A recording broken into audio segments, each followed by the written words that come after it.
معروف بھارتی مصنف اور نغمہ نگار جاوید اختر کہتے ہیں کہ محمد رفیع مرحوم فلموں کے سب سے بڑے پلے بیک سنگر تھے اور وہ دنیا کے پہلے گلوکار تھے جنہوں نے پلے بیک سنگنگ کو پلے بیک سنگنگ بنایا اور اس شعبے کے موجد قرار پائے۔ پہل فلموں میں صرف ان فنکاروں کو کاسٹ کیا جاتا تھا جو اداکاری کے ساتھ گلوکاری بھی کرتے تھے۔ نور جہاں اور کے ایل سہگل اس کی مثال رہے ہیں۔ خود محمد رفیع نے بھی اپنے کریئر کے آغاز میں سن 1945 میں فلم لیلا مجنوں اور سن 1947 میں ہدایت کار شوکت حسین رضوی کی فلم جگنو کے لیے گانے کے ساتھ اداکاری بھی کی تھی۔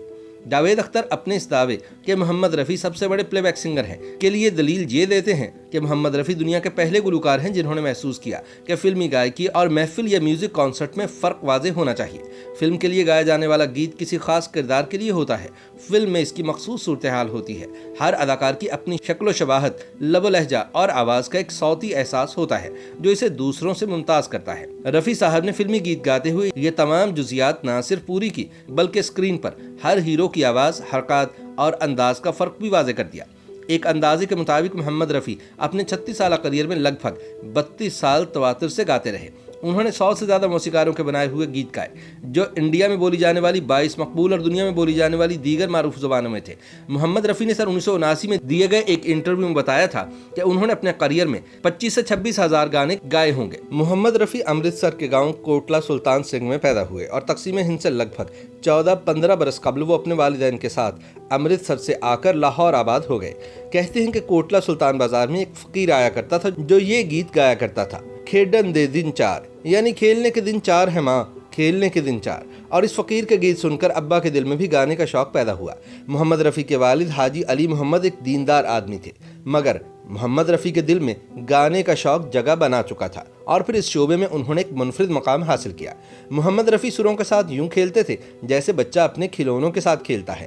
میوزک ڈائریکٹر کلیان جی آنند جی کے بقول محمد رفیع پانی کی طرح ڈھل جاتے تھے۔ وہ جونی واکر سے لے کر دلیپ کمار اور انڈیا بھوشن سے لے کر گووندا تک سب کے لیے گاتے تھے۔ موسیقاروں میں کھیم چندر پرکاش، شری رام چندر اور نوشاد سے لے کر شنکر جی کشن اور ایس ڈی برمن کے بعد ہماری دھنیں بھی گاتے رہے اور ہمارے بعد میں آنے والے موسیقاروں کی دھنیں بھی کامیابی سے گاتے رہے۔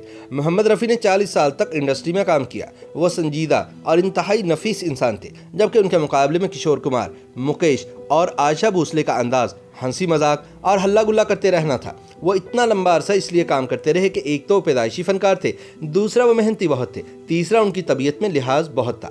محمد رفیع نے پیسے کے لیے نہیں، اچھے کام کو اپنا ہدف بنائے رکھا، جس کی وجہ سے ان کا نام آج بھی اوپر ہے۔ محمد رفیع کے صاحبزادے شاہد رفیع کہتے ہیں کہ وہ رب کے بندے تھے اور ساری عمر جب بھی ان کی تعریف کی گئی تو انہوں نے آسمان کی طرف اشارہ کیا کہ یہ سب اللہ رب العزت کا کرم ہے۔ پنڈت جواہر لال نہرو محمد رفیع پر بڑے مہربان تھے۔ ایک مرتبہ ان سے پوچھا کہ رفیع صاحب، میں آپ کے لیے کیا کر سکتا ہوں؟ اس پر محمد رفیع نے کوئی مالی فائدہ اٹھانے کے بجائے انہیں صرف اتنا کہا کہ آل انڈیا ریڈیو سے میرا نام رفیع اناؤنس کیا جاتا ہے، جبکہ میرا پورا نام محمد رفیع ہے۔ براہ کرم حکم صادر فرمائیں کہ آئندہ میرا پورا نام لکھا اور پکارا جائے۔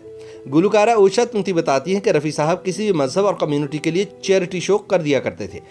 اداکارہ مالا سنہا جو مسیحی تھی، انہوں نے اپنے علاقے میں چرچ کی تعمیر کے لیے چیریٹی شو کرایا جس میں توقع سے زیادہ فنڈز اکٹھے ہو گئے۔ مالا سنہا نے خوش ہو کر محمد رفیع کو بلینک چیک دینے کی کوشش کی تو انہوں نے کہا کہ مالا، کیا جیزس کرائسٹ تمہارے ہی ہیں، ہمارے نہیں؟ یہ چیک چرچ کے فنڈ میں شامل کرو۔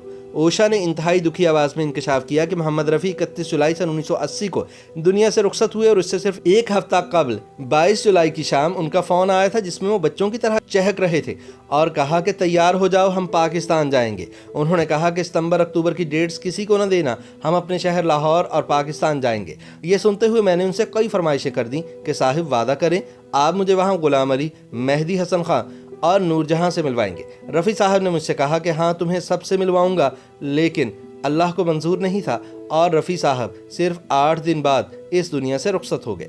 مجھے وہ دن نہیں بھولتا جب طلعت محمود ان کا ماتھا چومتے ہوئے بار بار کہتے تھے، محمد رفیع، پہلے تم نے مجھ سے میرا کریئر چھینا اور اب تم نے میرے حصے کی موت بھی مجھ سے چھین دی۔ YouTube پر گوگلی نیوز دیکھنے کے لیے youtube.com کی سرچ بار میں googly news T V type کریں۔ گوگلی نیوز کے پیج پر سرخ رنگ کے سبسکرپشن والے بٹن پر کلک کرنا نہ بھولیے۔ YouTube پیج پر اپلوڈ ہونے والی ویڈیوز سے باخبر رہنے کے لیے بیل آئیکن پر کلک کیجیے۔ آپ کو ہر نئی ویڈیو کے بارے میں نوٹیفیکیشن موصول ہو جائے گا۔